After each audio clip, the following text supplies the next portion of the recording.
നമസ്കാരം. ഹരേ കൃഷ്ണ, ഹരേ ഗുരുവായൂരപ്പ. വളരെയേറെ സന്തോഷമുള്ള ഒരു കാര്യം നിങ്ങളെ അറിയിക്കാനായിട്ടാണ് നമ്മൾ ഈ വീഡിയോ ചെയ്യുന്നത്. എന്താ വെച്ച് കഴിഞ്ഞാൽ ഇപ്പോൾ നമ്മൾ വിശ്വബന്ധു ഗ്രൂപ്പ് ഞാനും ചേർന്ന് രാമനാമം എഴുതി 1,08,000 രാമനാമങ്ങൾ എഴുതി ഭഗവാൻ സമർപ്പിക്കാമെന്ന് നമ്മൾ പറഞ്ഞിട്ടുണ്ടായിരുന്നു. അപ്പോൾ എഴുതി 1,08,000 ഉദ്ദേശമെന്നുണ്ടെങ്കിൽ ഞങ്ങളെല്ലാവരും കൂടി മത്സരിച്ച് എഴുതിയാണ് 1,89,868 മറ്റോ നാമങ്ങൾ നമ്മൾ എഴുതിയത്. അപ്പോൾ ഇന്ന് നമ്മൾ ആ നാമങ്ങളെല്ലാം സമർപ്പിക്കുകയാണ്. അതിന് ഒരു പ്രത്യേകത കൂടി ഉണ്ടായത് എന്താ വെച്ച് കഴിഞ്ഞാൽ കേരളത്തിൽ അങ്ങോളം ഇങ്ങോളമുള്ള അല്ലെങ്കിൽ ഇന്ത്യയിൽ അങ്ങോളം ഇങ്ങോളം ആളുകളെല്ലാവരും ചേർന്ന് ഞങ്ങളെല്ലാവരും കൂടി ഒരു കൂട്ടായിട്ടുള്ള ഒരു പരിശ്രമമാണ് ഞങ്ങളത്. ഇനി അടുത്ത ഞങ്ങളുടെ ലക്ഷ്യം എന്ന് പറയുന്നത് 3,08,000 എന്നുള്ളതാണ്. അപ്പോൾ അത് നമുക്ക് പ്രതീകാത്മകമായിട്ട് നമുക്ക് സമർപ്പിക്കാൻ പറ്റുള്ളൂ. അപ്പോൾ അതിന് വേണ്ടിയിട്ട് ഞാൻ മനോഹരമായിട്ടൊരു കാര്യം ചെയ്തിട്ടുണ്ട്, അതും കൂടി നിങ്ങൾക്ക് കാണിച്ചു തരാം. അപ്പോൾ ഇങ്ങനെയാണ് നമ്മളത് ചെയ്തിട്ടുള്ളത്. നമ്മളെല്ലാവരും കൂടി എഴുതിയ നാമങ്ങളുടെ എണ്ണം എഴുതിയിട്ടുണ്ട്.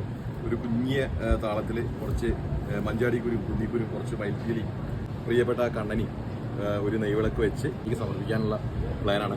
ഞങ്ങൾ പോയിട്ട് വരാം. നടക്കുന്ന ബാക്കി സമർപ്പിച്ചതിനുള്ള ഫോട്ടോസ് പറ്റുന്ന അമ്പലം വരെയുള്ള ഫോട്ടോസ് കാണിച്ചു തരാം. ഹരേ കൃഷ്ണ, ഹരേ ഗുരുവായൂരപ്പ.